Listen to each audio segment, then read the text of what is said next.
Universal set में 1 2 3 4 5 6 7 8 9 है, ए में 1 2 3 4 है, बी में 2 4 6 8 है, सी में 3 4 5 6 है।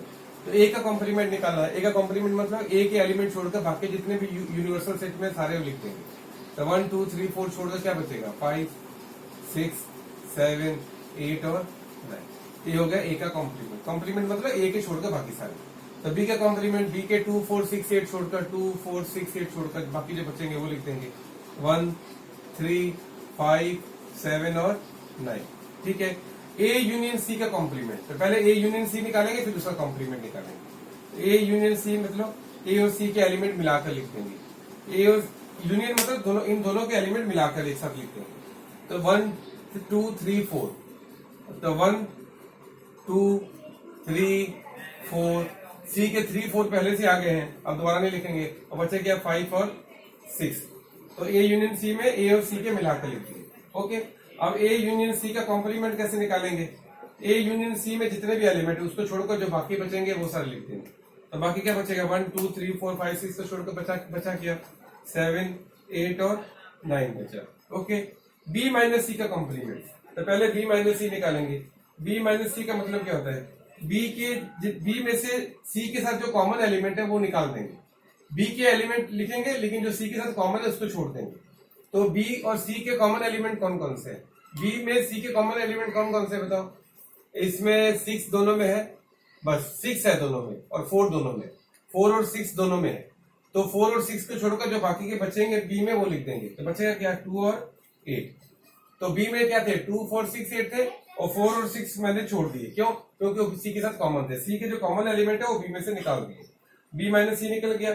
और बी माइनस सी का कॉम्प्लीमेंट कैसे निकालेंगे? तो बी माइनस सी में जो एलिमेंट है उसको छोड़कर जो बाकी बचेंगे वो लिख देंगे। तो छोड़ेंगे कौन? 2 और 8। 2 और 8 को छोड़कर बाकी क्या बचे? 1 3 4 5 6 7 और 9। ओके। अच्छा, यूनिवर्सल सेट में है universal all x such that x is a natural number, मतलब इस सेट में सारे नेचुरल नंबर है, 1 से लेकर शुरू करके जितने भी नेचुरल नंबर है। तो ए सेट में क्या है? A is a set of all x such that x is an even natural number. तो ए का कॉम्प्लीमेंट निकालना है। तो ए का कॉम्प्लीमेंट मतलब ए के सारे छोड़ते हैं। तो ये नेचुरल नंबर में से सारे इवन नेचुरल नंबर छोड़ देंगे तो बाकी क्या बचेंगे? और नेचुरल नंबर बचेंगे। ठीक है। तो ए में सारे इवन नेचुरल नंबर है, तो ये छोड़कर बाकी जो बचेंगे वो क्या बचेंगे? इवन ऑड नेचुरल नंबर बचेंगे। तो ए का कॉम्प्लीमेंट में क्या आएगा बताओ? X such that x is N odd natural number, क्योंकि नेचुरल नंबर में इवन नंबर सारे निकाल देंगे, बाकी बचेंगे ऑड नेचुरल नंबर। अच्छा, बी एक सेट है, उसमें क्या है बताओ? सारे ऑड नेचुरल नंबर है। तो यूनिवर्सल सेट में से सारे ऑड नेचुरल नंबर को अगर निकाल देंगे तो बाकी क्या बचेंगे? इवन नेचुरल नंबर बचेंगे। तो बी के कॉम्प्लीमेंट में क्या आएंगे? सारे is an even natural number, मतलब ए का कॉम्प्लीमेंट बी है, बी का कॉम्प्लीमेंट ए है। समझ में आ गया? अच्छा, सी एक सेट है जिसमें सारे एक्स वो set see the set of all x such that x is A positive multiple of 3, multiple of 3। तो अगर नेचुरल नंबर में 3 के सारे मल्टीपल निकाल देंगे, बाकी कौन से बचेंगे? जो 3 के मल्टीपल नहीं है। तो इसको सिंपल ऐसे लिख दो, C complement is a set of all x such that x is not a positive multiple of 3। 3 के मल्टीपल छोड़ के बाकी सारे नंबर, ठीक है, वो सारे सी के कॉम्प्लीमेंट में आ जाएंगे। डी का कॉम्प्लीमेंट, डी में क्या आता है बताओ? कौन से नंबर है? जो प्राइम नंबर है। तो नेचुरल नंबर में सारे प्राइम नंबर अगर निकाल देंगे, बाकी कौन से बचेंगे? बाकी बचेंगे सारे कंपोजिट नंबर और 1। और क्या बचेंगे? 1 बचेगा और सारे क्या बचेंगे? Composite number. इसको ऐसे भी लिख सकते हैं, D complement is a set of all x such that x is 1 और क्या? और एक composite number. Composite number, X का वैल्यू यहाँ तो 1 है, या फिर कोई क्या है? कंपोजिट नंबर है। यहाँ क्या है? Composite number, composite number. ठीक है। ये क्या है? एक सेट है such that x is a natural number divisible by 3 and 5। और जो नंबर 3 और 5 दोनों से डिविजिबल होता है मतलब वो 15 से डिविजिबल होता है। तो मतलब ई को हम ऐसे भी लिख सकते हैं, of all x such that x is a natural number divisible by क्या 15, क्योंकि जो 3 और 5 दोनों से कटेगा मतलब 15 से भी कटेगा। तो फिर ई का कॉम्प्लीमेंट में कौन सा है, कौन सा क्या आएगा, कौन से नंबर आएंगे, of all x such that x is a natural number not divisible by 15, not divisible by 15। देखो ई में कौन से नंबर आ रहे हैं, वो सारे नेचुरल नंबर जो 15 से डिविजिबल है, तो बाकी जो बचेंगे वो कौन से हैं जो 15 से डिविजिबल नहीं है। तो E complement is a set of all x such that x is a natural number not divisible by 15। Okay, universal set में यूनिवर्सल सेट जो है X such that x is a natural number, इसमें सारे natural number है universal set में। तो A एक set है, A is a set of all x such that x is a perfect square. X क्या एक परफेक्ट स्क्वायर, तो ए का कॉम्प्लीमेंट में कौन से नेचुरल नंबर आएंगे, ए का कॉम्प्लीमेंट में वो सारे नेचुरल नंबर आएंगे जो परफेक्ट स्क्वायर नहीं है। अगर ए में सारे परफेक्ट स्क्वायर आ गए तो ए के कॉम्प्लीमेंट में कौन से नेचुरल नंबर आएंगे जो परफेक्ट स्क्वायर नहीं है। तो A complement is a set of all x such that x is not a perfect square, क्योंकि सारे नेचुरल नंबर में से अगर परफेक्ट स्क्वायर वाले नंबर को छोड़ देंगे बाकी जो बचेंगे वो परफेक्ट स्क्वायर नहीं है। तो वैसे ही यहाँ पर देखो B is a set of all x such that x is a perfect cube, तो बी के कॉम्प्लीमेंट में कौन से नंबर आएंगे, कौन से नेचुरल नंबर आएंगे, इधर of all x such that x is a natural number, x is a natural number which is not a perfect cube, मतलब वो सारे नेचुरल नंबर जो किसी की को जो परफेक्ट क्यूब नहीं है, परफेक्ट क्यूब नहीं है। अच्छा, C is the set of all x such that X plus 5 equal to 8 आना चाहिए, मतलब एक्स प्लस 5 इक्वल टू 8 का मतलब क्या होता है, such that X equal to कितना होगा, प्लस 5 इधर भेजेंगे तो क्या होगा 8 माइनस 5, तो such that X equal to 3, तो एक्स का वैल्यू खाली 3 है।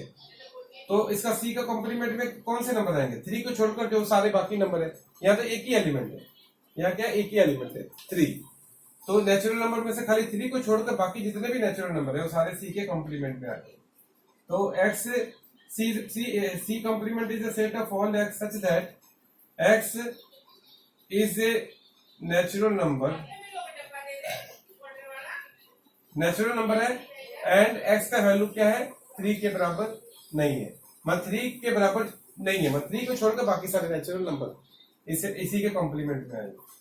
वैसे ही यहाँ देखो D is set of all x such that 2x plus 5 equal to क्या है 9 है, 2x प्लस 5 इक्वल टू क्या है 9 है। तो इसको अगर हम सॉल्व करते हैं तो C is set of all x such that plus 5 कितना क्या होगा 9 माइनस 5 कितना आएगा 4, तो 9 माइनस 5 4 आ गया, तो फिर 2 से डिवाइड करेंगे कितना आएगा 2, तो x का वैल्यू क्या है बताओ, तो सी डी में एक ही एलिमेंट है वो कौन सा है 2 है, तो डी के कॉम्प्लीमेंट में कौन से एलिमेंट आएंगे बताओ, तो डी के कॉम्प्लीमेंट में 2 को छोड़कर बाकी सारे नेचुरल नंबर आ जाएंगे, बाकी सारे नेचुरल नंबर आ जाएंगे। तो D complement is a set of all x such that x is a natural number and X का वैल्यू क्या है नॉट इक्वल टू क्या है 2 को छोड़कर बाकी सारे नेचुरल नंबर आएंगे।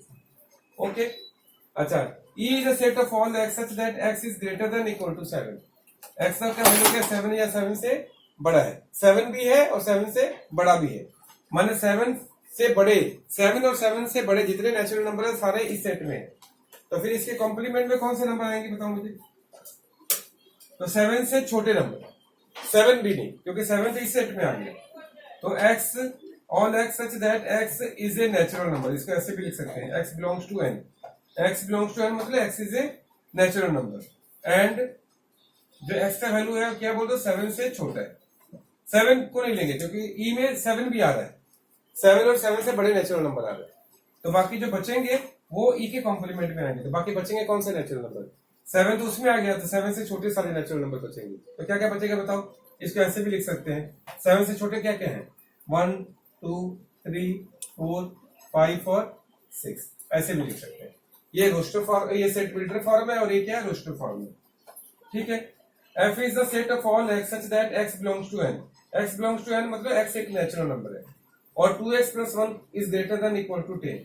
इसको अगर सॉल्व करते हैं हम, तो x such that x belongs to n, and इसको सॉल्व करते हैं तो +1 इधर का क्या होगा, -1, तो 9 बचेगा, 9/2 माने x is greater than equal to 9/2। तो 9/2 मतलब क्या होता है, 4.5, माने x का वैल्यू 4.5 से बड़ा है, माने 4.5 से बड़े जितने नेचुरल नंबर है सारे इसमें आ गए। तो 4.5 से बड़े नेचुरल नंबर इसमें आ गए, तो बाकी जो बच जाएंगे वो सारे f के कॉम्प्लीमेंट में आएंगे। तो 4.5 से छोटे नेचुरल नंबर कौन कौन से बताओ मुझे, 4.5 से छोटे नेचुरल नंबर कौन से आएंगे, 1 2 3 एंड 4, और 4.5 से बड़े इसमें आ गए, तो जो बाकी बचे हैं वो इसके कॉम्प्लीमेंट में आएंगे। 4.5 से छोटे कौन से हैं, 1 है, 2 है, 3 है और 4। ओके। अच्छा, ये पूरा जो रेक्टेंगल है ये यूनिवर्सल सेट है, ठीक है। और ये जो सर्कल है ये किसको डिनोट करता है बताओ, एक ए सेट को, एक इसको सेट डिनोट करता है बी सेट को, ठीक है। तो ये जो दोनों के बीच का एरिया, दोनों का जो कॉमन एरिया है, ये क्या है, इंटरसेक्शन है। और ये जो पूरा है ये वाला, ये क्या है, ए यूनियन बी है, मतलब दोनों का मिलाकर ये जो पूरा एरिया है, ये वाला जो अनशेडेड है, ये क्या है, ए यूनियन बी है, ठीक है, मतलब दोनों का मिलाकर। और तुमको यहाँ क्या निकालना, ए यूनियन बी का कॉम्प्लीमेंट, मतलब इसको छोड़कर, ए यूनियन बी को छोड़कर जो बाकी एरिया है that is the A union B का कॉम्प्लीमेंट। तो ये जो डार्क जो शेडेड एरिया है वो क्या होगा, ए यूनियन बी का कॉम्प्लीमेंट होगा। समझ में आ गया। ए यूनियन बी कौन सा एरिया है, जो अनशेडेड है, तो उसको छोड़कर जो बाकी एरिया है that is the A union B का कॉम्प्लीमेंट है। ओके, समझ में आ गया होगा। अच्छा, सेकंड क्वेश्चन देखो, A complement intersection B complement.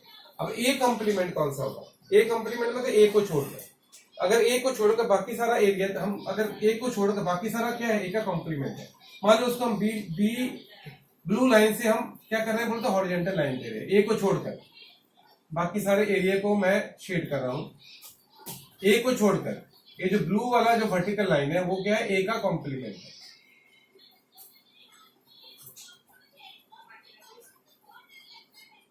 ये क्या, जो एरिया मैंने शेड किया कौन सा, वो ए को छोड़कर, मतलब ए का कॉम्प्लीमेंट, ठीक है।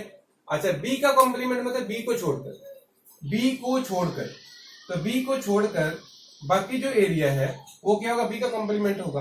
तो बी को छोड़कर बाकी एरिया के ऊपर मैं ब्लू लाइन से क्या खींच रहा हूँ, वर्टिकल लाइन खींच रहा हूँ। ये जो वर्टिकल लाइन है वो बी किसके लिए है बताओ, ये वर्टिकल लाइन किसके लिए, बी का कॉम्प्लीमेंट के लिए, मतलब बी को छोड़कर बाकी सारा एरिया।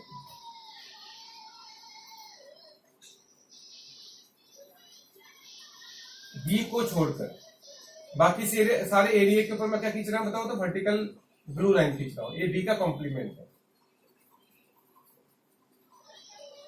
बी को छोड़कर, ठीक है। तो बी को छोड़कर बाकी सारा जो वर्टिकल लाइन वाला एरिया वो क्या है, बी का कॉम्प्लीमेंट है। ओके, और तुमको क्या निकालना है, ए का कॉम्प्लीमेंट इंटरसेक्शन बी का कॉम्प्लीमेंट, मतलब ए का कॉम्प्लीमेंट और बी का कॉम्प्लीमेंट का कॉमन पार्ट। तो कॉमन पार्ट मतलब वो एरिया जिसमें वर्टिकल लाइन भी आ गई है और हॉरिजॉन्टल लाइन भी आ गई। तो जिसमें वर्टिकल लाइन और हॉरिजॉन्टल लाइन जिस एरिया में है वो क्या है, A complement intersection B complement है। फिर से सुनो, इंटरसेक्शन मतलब ए कॉम्प्लीमेंट और बी कॉम्प्लीमेंट का कॉमन एरिया, ठीक है। तो ए का कॉम्प्लीमेंट वाला कौन सा एरिया है, ए जो हॉरिजॉन्टल लाइन है, जिसमें मैंने ए को छोड़कर बाकी सारे के एरिया के ऊपर मैंने हॉरिजॉन्टल लाइन खींची। ओके, बी का कॉम्प्लीमेंट कौन सा है, जो वर्टिकल लाइन वाला एरिया है, मैंने बी को छोड़कर बाकी सारे के ऊपर मैंने वर्टिकल लाइन खींच दी। तो दोनों का इंटरसेक्शन मतलब ये जो दो, ए का कॉम्प्लीमेंट बी का कॉम्प्लीमेंट का जो कॉमन एरिया है, तो कॉमन एरिया कौन सा होगा, जिसमें वर्टिकल लाइन भी है और हॉरिजॉन्टल लाइन भी है। तो वो जो एरिया है जिसमें वर्टिकल लाइन और हॉरिजॉन्टल लाइन दोनों है, that area is the A complement intersection B complement. Okay, अब यहां पर आ जाओ, ए इंटरसेक्शन बी का कॉम्प्लीमेंट। ए इंटरसेक्शन बी कौन सा वाला एरिया है, ये मान लो ए, ये वाला जो एरिया है ये सर्कल ए के लिए है, ये वाला सर्कल किसके लिए है, बी के लिए। तो इन दोनों का इंटरसेक्शन मतलब जो दोनों का कॉमन पार्ट, इंटरसेक्शन मतलब होता है दोनों का कॉमन पार्ट। तो इंटरसेक्शन वाला कौन सा पार्ट हो गया बताओ, ये वाला हो गया। ये इंटरसेक्शन वाला पार्ट, ये रहा क्या है इंटरसेक्शन वाला पार्ट। तो इसको छोड़कर बाकी जो एरिया है वो क्या है, ए इंटरसेक्शन बी का कॉम्प्लीमेंट है। मान इसको छोड़कर जो बाकी एरिया है that is the A intersection B का कॉम्प्लीमेंट, वो ए इंटरसेक्शन बी का क्या है, कॉम्प्लीमेंट है। तो मैं इसको मिटा देता हूं, इसको छोड़कर ये क्या है, ए इंटरसेक्शन बी है, इसको छोड़कर बाकी जितना भी एरिया है, इसको छोड़कर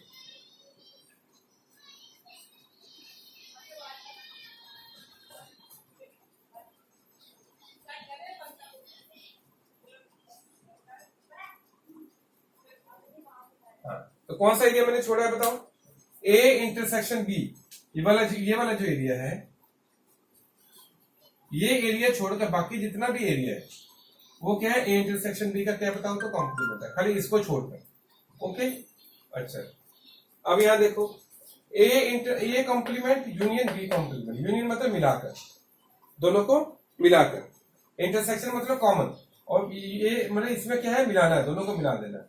तो ए का कॉम्प्लीमेंट कौन सा होगा, ये मान लो ए है, ये क्या है बी, तो ए का कॉम्प्लीमेंट कौन सा होगा, ए को छोड़कर बाकी जो एरिया है, ए को छोड़कर जो बाकी एरिया है वो ए का क्या कॉम्प्लीमेंट है। तो ए को छोड़कर बाकी एरिया कौन सा होगा, ए के बाहर जितना भी एरिया है, मान लो उसके ऊपर मैंने खींच दिया तुम्हारा कौन सा लाइन,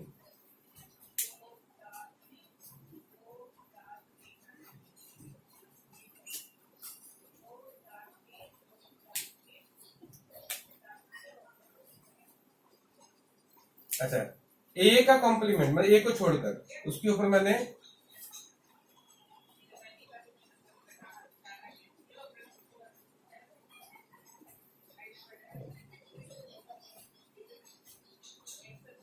वर्टिकल लाइन खींचती है, ए को छोड़कर बाकी जो एरिया उसमें ये बी का ये पार्ट भी आ जाएगा, ठीक है। अच्छा बी का कॉम्प्लीमेंट कौन सा होगा बताओ, बी का कॉम्प्लीमेंट बी को छोड़कर बाकी जितना भी एरिया है वो कौन सा एरिया है, मान लो इसमें हम क्या खींचे बताओ तो वर्टिकल लाइन खींचे, जिसमें वर्टिकल लाइन आ रहा है वो क्या है, बी का कॉम्प्लीमेंट है, माने बी को छोड़कर बाकी सारा एरिया, ठीक है।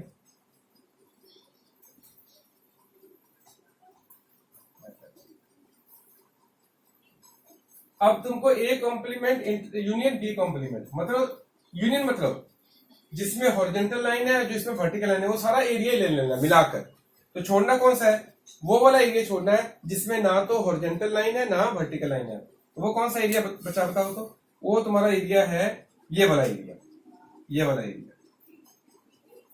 इस एरिया को छोड़कर बाकी सारे एरिया में या तो वर्टिकल लाइन है या फिर क्या है हॉरिजॉन्टल लाइन है।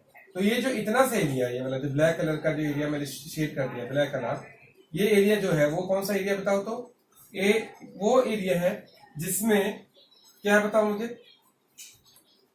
ना तो वर्टिकल लाइन है ना हॉरिजॉन्टल लाइन है, ठीक है। इसको छोड़कर बाकी जितना भी एरिया ब्लू कलर का एरिया, जिसमें बाकी जितना भी एरिया चाहे इसमें वर्टिकल लाइन हो या हॉरिजॉन्टल लाइन हो, वो क्या है A complement union B complement का एरिया, यूनियन मतलब मिला दिया। Okay universal set U such that U is the set of all x such that x is a triangle in a plane, माने एक प्लेन के ऊपर जितने भी ट्रायंगल मतलब चाहे वो आइसोसेलेस हो या स्केलर हो या इक्विलेटरल हो, उसके साथ या ऑब्ट्यूज हो, राइट एंगल ट्रायंगल हो, मतलब सारे ट्रायंगल का एक सेट है। और एक सेट है उसमें कौन से ट्रायंगल आ रहे हैं बोलते, वो सारे ट्रायंगल आ रहे हैं जिसका at least one angle is different from 60 degree, मतलब उसका कम से कम कोई एक एंगल है जो 60 डिग्री नहीं है, ठीक है कि नहीं।